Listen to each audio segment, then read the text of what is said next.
Hello students, so this side Professor Jitesh sir here, your physics mentor. So let's start the lesson number 7 now, okay, of the light reflection and refraction.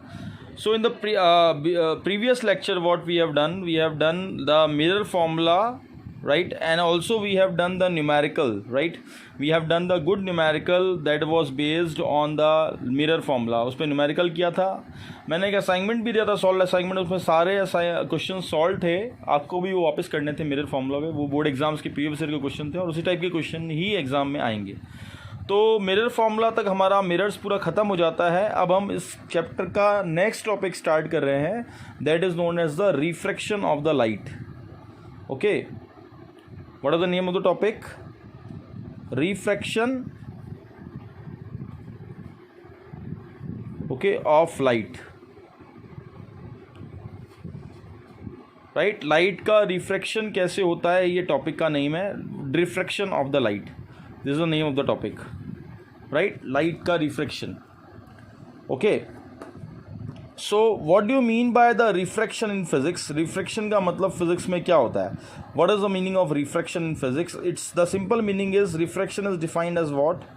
Bending of light rays, bending of light rays, right, bending of light rays from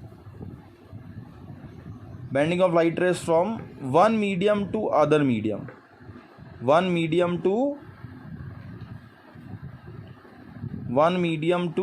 another medium, right? Bending of light rays from one medium to another medium, right? Okay, light रे जब एक medium से दूसरी medium में जाती है तो light रे क्या हो जाएगी? इट विल गो बेंड, ये बेंड हो जाएगी light rays. So what is refraction of light? Simply refraction of light is defined as what? Bending of light rays from one medium to the other medium, उसको हम बोलते हैं refraction of light. Okay, right. What is the example? That this is suppose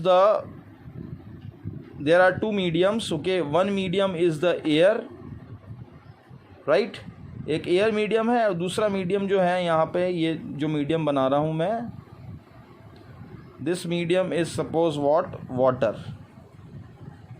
right. So light रे यहाँ से ऐसे आएगी, right, this is the incident ray of the light. यहाँ पे हम नॉर्मल बना देंगे ऐसे, this will be the normal, this is the incident रे, राइट।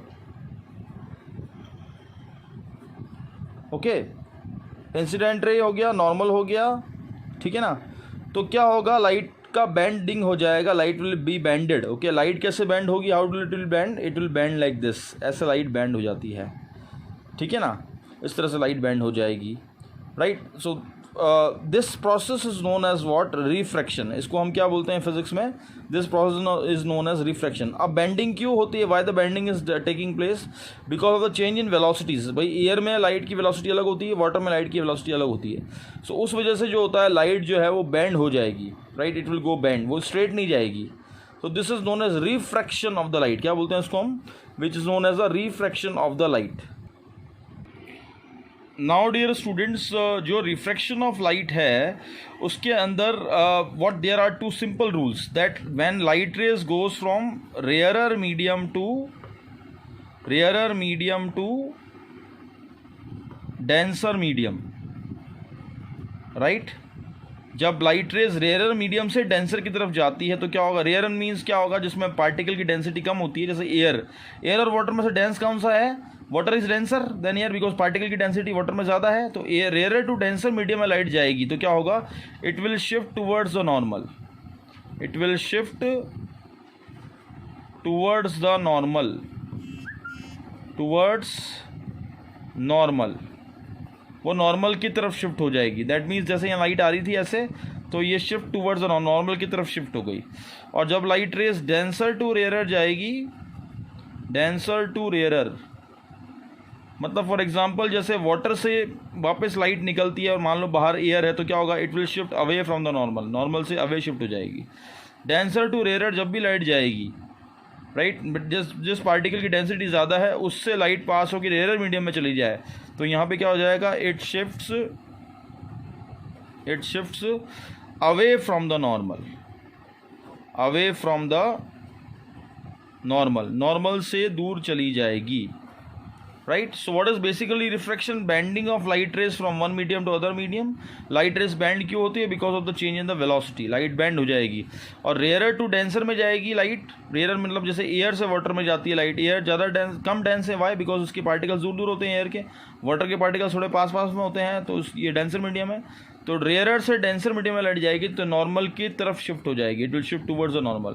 और वापस अगर डेंसर से रेयर जाएगी तो it will shift away from the normal से दूर चली जाएगी. These are the standard rules for the refraction.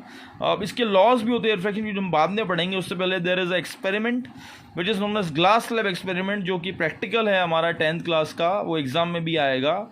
Okay, तो वो पहले हम एक बार प्रैक्टिकल देख लेते हैं, ग्लास स्लैब एक्सपेरिमेंट.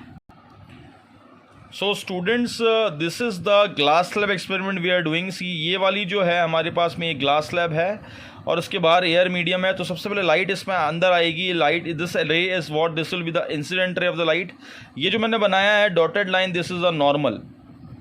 इसको हम क्या बोलते हैं, नॉर्मल बोलते हैं. This known as normal. So air और ग्लास में से डेंसर कौन सा है, ग्लास डेंसर है. Why glass is denser, because इसमें पार्टिकल्स पास पास में होंगे, सॉलिड है ये, right. Air is rarer medium. Okay, तो light will, when light rays goes from rarer to denser, तो क्या होता है, it will shift towards the normal. तो ये नॉर्मल की तरफ शिफ्ट हो जाएगी, मतलब ये ऐसे ऐसे बेंड होगी, ऐसे इसकी तरफ ऐसे बेंड हो जाएगी, यूँ it will bend like this, right. तो ये एंगल ऑफ इंसिडेंस हो जाएगा. And this R will be what, this R will be known as what, angle of refraction. R को हम क्या बोलेंगे यहाँ पे, angle of refraction. Angle of refraction, angle of refraction इसको बोलते हैं आर को, राइट. अब लाइट रे यहाँ पे रुकेगी तो नहीं, ये ट्रांसपेरेंट मीडियम, तो उसमें से बाहर निकल जाएगी. तो यहाँ पे वापस मैं नॉर्मल बना देता हूँ एक. I will draw one normal again here, right. Okay, तो ये वाला एंगल आर है, तो ये पैरेलल लाइंस हैं यहाँ पे, ठीक है ना. तो ये वाला एंगल भी आर हो जाएगा, राइट. तो लाइट ले वापस जो होगी, अब डेंसर से रेयर में जा रही है, तो it will try to shift away from the normal. तो ये नॉर्मल से अवे शिफ्ट हो जाएगी, इस तरह से शिफ्ट हो जाएगी. ओके, ये बाहर निकल जाएगी. इस एंगल को हम क्या बोलते हैं, ये वाला एंगल जो है, जो बाहर निकलती हुई रे का एंगल है, this will be known as what, this angle, इसको बोलते हैं E. What is E? E is known as what, angle of emergence. Angle of emergence, right. That means बाहर निकलती हुई जो रे होगी डेंसर मीडियम से, उसको हम क्या बोलते हैं, this ray is known as what, इस रे को हम क्या बोलते हैं, इमरजेंट रे. क्या बोलते हैं इसको हम, EMERGENT, emergent ray. Emergent ray, EMERGENT, emergent ray बोलते हैं. ओके, जो डेंसर मीडियम से रेयर डेंसर मीडियम से बाहर निकलती हुई रेयर मीडियम जाएगी, उसको इमरजेंट रे कहते हैं, राइट. ओके, अब यहाँ पे एक बहुत इंपॉर्टेंट बात है कि एंगल ऑफ इमरजेंस क्या होता है. It is the angle between the normal and the emergent ray, that is known as angle of emergence. Now we will try to shift this line also. ये एक line ले मैं dotted करके पीछे आगे की तरफ शिफ्ट करता हूँ. जैसे जो ओरिजिनल इंसिडेंटेड रे थी उसको मैं डॉटेड कर देता हूँ ऐसे, और आगे शिफ्ट करने की कोशिश करता हूँ इस तरह से. तो ये ऐसे आ जाएगी, यहाँ तक आ जाएगी, राइट. तो ये जो डिस्टेंस होगा इमरजेंट रे के बीच में और रिफ्रैक्टेड रे के बीच में, ये इसकी रिफ्रैक्टेड रे होगी,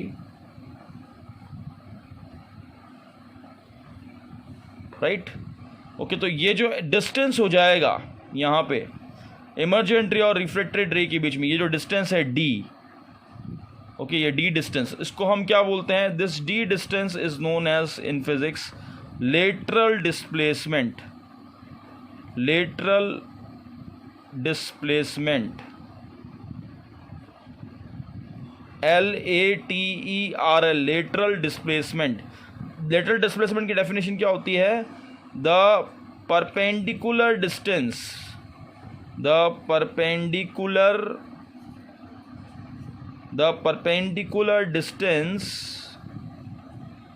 distance between emergent ray and refracted ray, refracted, the perpendicular distance between the emergent ray and the refracted ray, okay इसको हम क्या बोलते हैं, लेटरल डिस्प्लेसमेंट। क्या बोलते हैं इसको हम, लेटरल डिस्प्लेसमेंट। ये आपको एग्जाम में निकालना है, एक तो लेटरल डिस्प्लेसमेंट, ओके प्रैक्टिकल होता है इसका पूरा। और एक और बात, ये देखो ये दोनों पैरेलल लाइंस है, तो ये एंगल आई और एंगल ई हमेशा बराबर होते हैं, इसमें ध्यान रखना।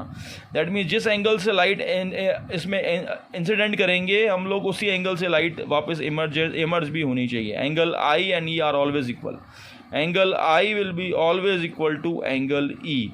ये आपको प्रैक्टिकल में प्रूव करना होता है। मतलब एंगल आई अगर आप 30 डिग्री से निकालते हैं, 30 डिग्री से निकालते हैं, तो एमर्जेंट रे भी 30 डिग्री पे ही निकलनी चाहिए बात।